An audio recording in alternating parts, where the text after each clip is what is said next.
अस्सलाम वालेकुम जी। कल सुप्रीम कोर्ट का तफसीली फ़ैसला आया जिसके बाद मुत्तहिदा अपोजिशन में हर तरफ मठियाइयाँ बटी और ढोल की थाप पे भंगड़े हुए। और इसी तरह मीडिया पे कल से एक बहस जारी है कि जी क्या अब भी इमरान खान साहब के पास कोई लीगल ऑप्शंस ऐसे बचे हैं कि जिन्हें वो अपने तहफ़्फ़ुज़ के लिए इस्तेमाल कर सकते हैं। क्या अब भी कोई लीगल ऑप्शंस ऐसे मौजूद हैं कि जिन्हें खान साहब आइनी हदूद में रहते हुए इस्तेमाल करके अपोजिशन को एक सो कॉल्ड बड़ा सरप्राइज़ दे सकते हैं। तो बीइंग ए लॉ स्टूडेंट जो मेरा नुक्ता नज़र है और जो मेरे असातिज़ा की रहनुमाई है उसके मुताबिक मैं समझता हूँ कि जी हाँ, बिल्कुल इमरान खान साहब के पास अब भी बहुत सारे लीगल ऑप्शंस मौजूद हैं कि जिन्हें वो आइन और कानून की हदूद में रहते हुए इस्तेमाल करके अपोजिशन को एक बड़ा धचका, एक बड़ा सरप्राइज़ अब भी दे सकते हैं। और मैं उम्मीद करता हूँ कि यकीनन जो है इमरान खान साहब की लीगल टीम ने उनको ये तजावीज़ और सजेशंस ज़रूर दी होंगी। और अब फ़ैसला इमरान खान साहब ने करना है कि 2-3 ऑप्शंस, बड़े ऑप्शंस, मैं बार बार कह रहा हूँ, लॉ की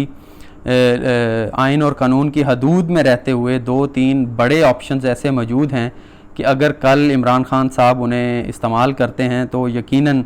वो पूरे सिस्टम, सुप्रीम कोर्ट और अपोजिशन के लिए एक बहुत बड़ा धचका होगा। और मेरी जो लिमिटेड समझ बूझ है लॉ की, मैं समझता हूँ कि अगर कोई रहनुमाई करना चाहे तो कर सकता है, लेकिन मैं जो समझता हूँ कि वो जो उनमें से मेन 2 से 3 ऑप्शंस ऐसे हैं इमरान खान साहब के पास कि जिन्हें सुप्रीम कोर्ट में शायद चैलेंज भी नहीं किया जा सकता। और मैं बार बार कह रहा हूँ कि वो 2-3 जो मेन ऑप्शंस हैं उन्हें खान साहब इस्तेमाल कर सकते हैं और इम्कान मुमकिन है कि उनमें से एक आधा ऑप्शंस कल वोटिंग के दौरान इमरान खान साहब इस्तेमाल करेंगे और अपोजिशन को एक बड़ा सरप्राइज़ ज़रूर देंगे। उनमें से पहला और सबसे ख़तरनाक ऑप्शन तो ये है कि जी कल पार्लियामेंट का जो इजलास होना है उसके दौरान स्पीकर साहब जो हैं वो दोनों फ्री कैन को सुनने के बाद, इस पे बहस करने के बाद, दलाइल सुनने के बाद ये रूलिंग दे दें कि जी उन पे सुप्रीम कोर्ट का जो कल का फ़ैसला है वो लागू नहीं होता, उन पे लाजम नहीं होता और उनकी जो पहले की रूलिंग है तहरीक अदम एतमाद को मुस्तरद करने की वो वैलिड है। और इसका सादा ज़ुबान में मतलब ये है कि जी पार्लियामेंट और अदलिया का खुल्लम खुल्ला तसादम, और इससे मुल्क में एक नया आइनी बहरान पैदा होने का ख़दशा है। और इस आइनी बहरान के पीछे एक लीगल फ़िलासफ़ी क्या है उसे जो माहरीन हैं लॉ के वो बेहतर समझ सकते हैं कि दोनों अदारे ही सुप्रीम हैं, पार्लियामेंट भी सुप्रीम है और सुप्रीम कोर्ट भी सुप्रीम है।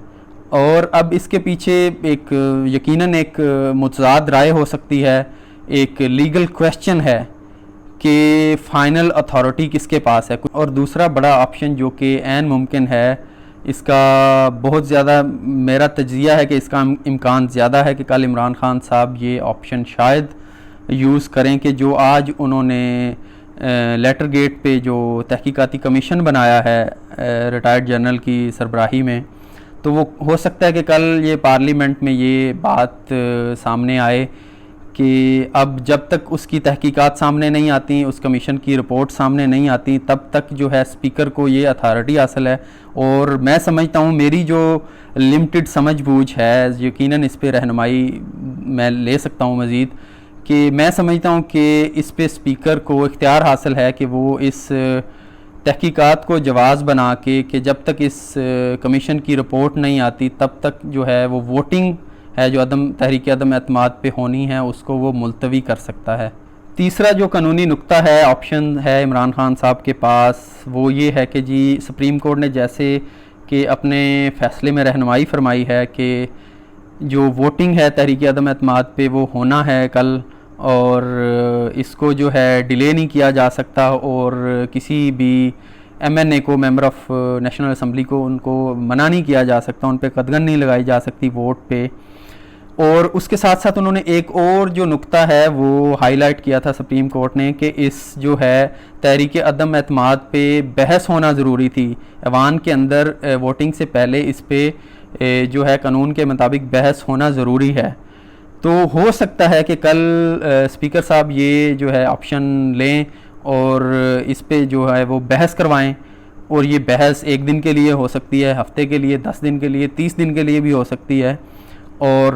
जैसा कि सुप्रीम कोर्ट ने कहा है अपने फ़ैसले में, ये क्लियर कह दिया कि वो तहरीक अदम एतमाद को मुस्तरद नहीं किया जा सकता। तो बिल्कुल स्पीकर के पास ये कानूनी ऑप्शन एक मौजूद है आइन के हदूद में रहते हुए कि वो इस तहरीक अदम एतमाद की वोटिंग इस पे जो होनी है वो इसको मुस्तरद नहीं करेगा, लेकिन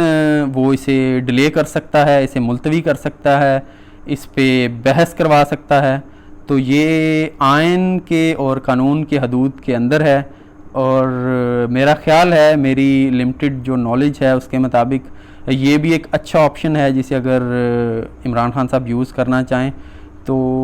इससे भी एक बड़ा सेटबैक, बड़ा जो है सरप्राइज़ अपोजिशन को एक बड़ा धचका इससे मिलेगा। तो बाकी अल्लाह ताला हमारे मुल्क पे, इस कौम पे रहम करे। और इमरान खान साहब को मैं खुल्लम खुल्ला कहता हूँ कि न्यूट्रलिटी नाम की कोई चीज़ नहीं होती,